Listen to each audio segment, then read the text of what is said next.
Hi guys, James at Goddard Radio Moscow Beer and Meta Reviews again for you today with another beer review. For this one we are going to do the fourth and final instalment of this very short series of New South Wales beers that I've been doing for you, and apparently I've saved the best for last. So we're going to go to the HopDog BeerWorks. These guys are from South Nowra on the coast of New South Wales, and we're going to have a taste of their Super Beast 2014, which is their 3rd anniversary barley wine ale. So for this last video in the series, I want to give a shout out once again to John Shepherd, who showed me all the cool beer places in Sydney. Thank you to John for kind of enabling this series and helping me pick out these beers, and it was really awesome to hang out with him in Sydney as well. So, as is always the case with my beer reviews, I'll take you through a very, very short history of the brewery, only a minute or two. If you want to go straight to the tasting, just fast forward. Brewery website's in the description below, along with a link to my other reviews that I'll add from these guys, hopefully in the very near future.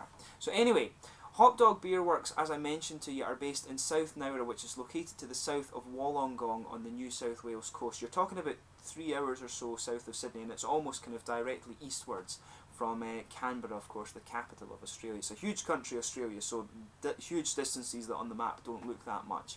But the brewery first began production in 2011 as a 200 litre nano brewery, but they've since upgraded to an 800 litre brew kit. And the premises is run by Tim and Tess, and Tim has 13 years of brewing experience, having previously brewed for Five Islands Brewery and also for Lord Nelson. And I think they're both New Zealand breweries, but correct me if I'm wrong on that. But Tess has a similar length of experience as a chef, so the main ideology of this brewery is to produce beers that can be enjoyed as tasting beers and paired up with food. So it's a really quite interesting concept, and I think they do have their own restaurant and stuff as well. So check out the brewery website, as I always say to you in these videos.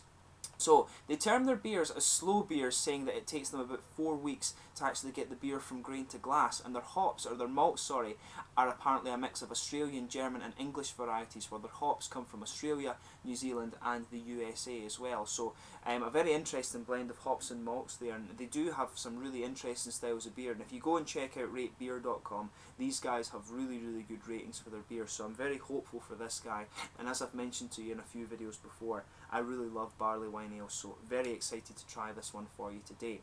So to list a few of the other beers that you can get from these guys, you have the Horns Up, which is a rye IPA, Red Hopulus, which is an American red, Children of Darkness, which is a black IPA. I very nearly got that one just because of how heavy metal the name was. Super Beast, which is their anniversary barley wine ales, and an American Werewolf in Belgium, which is a Belgian IPA, and they also have Cosmic Highway, which is a pale ale, and they do have a Christmas beer, but the name of that one, I saw it on Rate Beer, but the name of it actually eludes me for the moment, so we'll leave that as it is.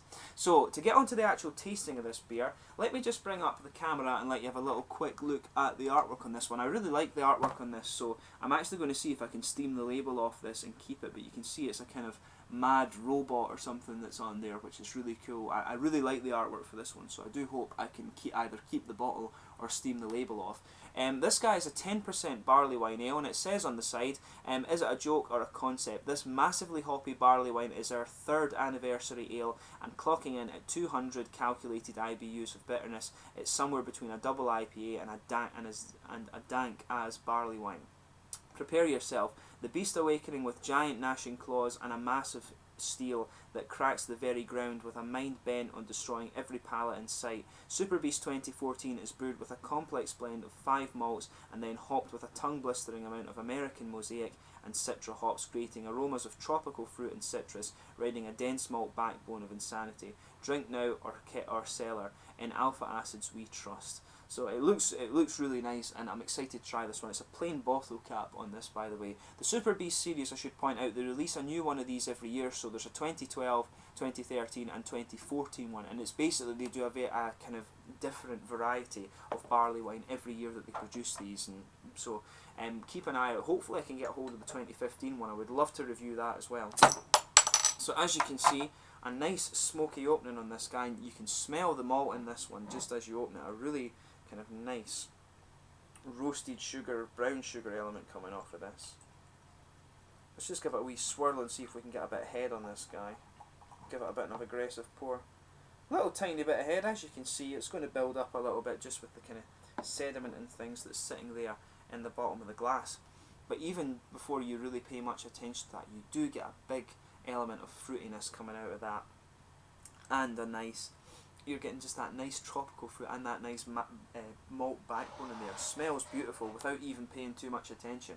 So, as you can see from the camera here, it's a hazy beer. There is a good bit of sediment floating around in that. You've got a two-finger, almost, I'd say a beigey coloured head on that. It's definitely frothy rather than bumpy. Chestnut rosewood, I guess, is probably, chestnutty, mahogany, rosewoody colour is probably the best kind of way you can describe this beer. Not transparent, like I said. Definitely hazy, but it looks really nice. So let's get on with the aroma here.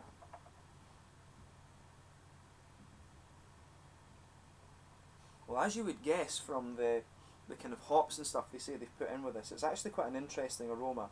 You've got a really nice backbone of kind of roasted caramel sugars in there, kind of almost like treacle actually, very, very roasted caramel element to it. But you can pick up the sort of stone fruits in here too. But the interesting point about the stone fruits, and you're talking, when I say stone fruits, you're talking about like plums and raisins, figs, that kind of sort of thing, the sort of juicy, almost candy-like flavoured fruits. But on top of that, you've got a real element of kind of citrusy character in there too. There is an element of earthiness that I can pick up in this too, and that's if I remember right, that is actually a characteristic of the mosaic hop, and I think maybe the Citra as well. So you do have an element of kind of earthy character to the hops in this one, which is really nice, and it actually complements the roasted sugars really well. Barley wines always have a huge aroma, so if you do try a barley wine, just take a little bit of time and take the aroma, because these are one of the best beers for actually kind of tuning your nose to pick out all the different elements. But yeah, there's maybe even a little hint of pine in here, and that's another characteristic of these two hops that they've put in it. But you've got a nice tropical element to it as well, and I want to say that that's mangoes coming out of there. There is a tiny little bit of like grapefruit and sort of piney resin, but I want to say that the fruit, the main tropical element of the fruit that's coming out, is mangoes. And it's a very interesting blend of flavours with this, or aromas with this one. So just spend a little bit of time, because with this one is one of the most complex beers I've ever smelled actually. So yeah, really nice malty backbone, roasted caramel sugars, which is what you would expect, some stone fruits, again, which is what you would expect. But the interesting twist to this one is definitely the sort of tropical fruit and the earthy element of the hops. So as I say, I think there's a bit of mango in there, maybe just a little bit of grapefruit, but definitely mango is the one that's coming out. A little bit of lemon, but there is some kind of piney element to it as well, and a little bit of earthy character, so a hugely interesting aroma with this one. But without further ado, let's give it a taste. So this is the Super Beast 2014 American Barley Wine Ale, 10% ABV and 200 IBUs from BeerWorks in South Nowra. So it's really good. HopDog BeerWorks. Cheers.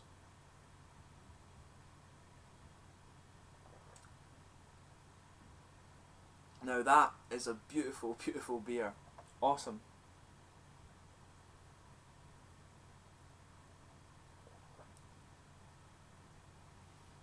You've got a really interesting blend of fruit there. I mean, you have the typical malty backbone that you expect from these kind of beers.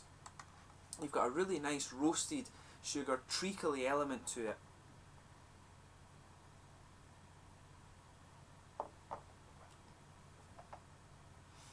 I want to say there's a little bit of nut and vanilla in there as well, but you have to kind of tune your palate quite finely to pick that up. But in the middle of the mouth, there's a definite roasted caramel element to it there. It's very, very dark actually, so I can see why they say it's somewhere between a double IPA. It has that dark, alcoholic kind of caramelly feel to it.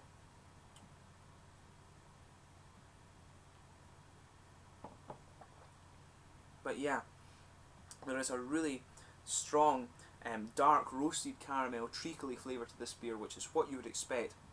Some nice nutty and maybe even a slightly vanilla flavour coming in there. But the interesting part of this beer, as I was kind of alluding to with the aroma, is definitely the fruit. You've got this really interesting blend of the stone fruit. So again, juicy kind of, it's a very juicy flavour, the fruit in this one. So you've got some nice figs, some plums, some kind of nice raisins and things like that. So you've got a whole really nice kind of blend of fruits in here. You've got a nice like lemony citrus in it as well. and you've got a really the blend of fruits in this is absolutely beautiful. You've got a nice lemony citrus that blends in there, but there's a definite kind of tropical fruit element to it as well. So you've got some nice mangoes, a little teeny bit of grapefruit, but there is a really nice kind of touch from the earthy hop character as well, which is lovely, and that just kind of complements the malt base beautifully. So you've got a really interesting blend of flavours in this one.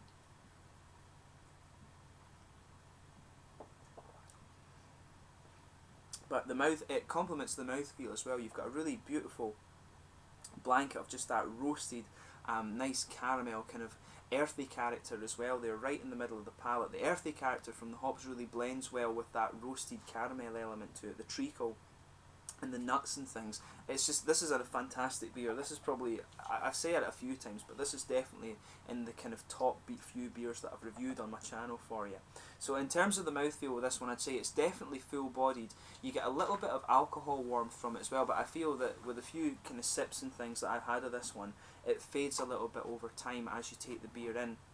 But it's definitely quite thick, and it's got a really nice oily mouthfeel, and that helps bring out the kind of fruity elements of the beer just around the edge of the tongue. And that's interesting, that, as I say, you've got that mix of kind of stone fruits that you expect to the style, but then you've got the extra hoppy characteristics of the beer as well. So a really nice juicy element around the edge of the tongue, but a very nice kind of sweet malty mouthfeel in the middle of the tongue, and the full bodied element and the kind of smooth and oily mouthfeel that this beer has is excellent. So overall I would say it's a really beautiful barley wine ale, and it's got a really interesting twist to it. So if you do get the chance to pick this guy up, definitely go and do it. I would love to, it would be interesting to see them actually do this guy as a sort of as one of their core range beers, but I guess they do a new version every year, so there's always going to be an interesting twist to it.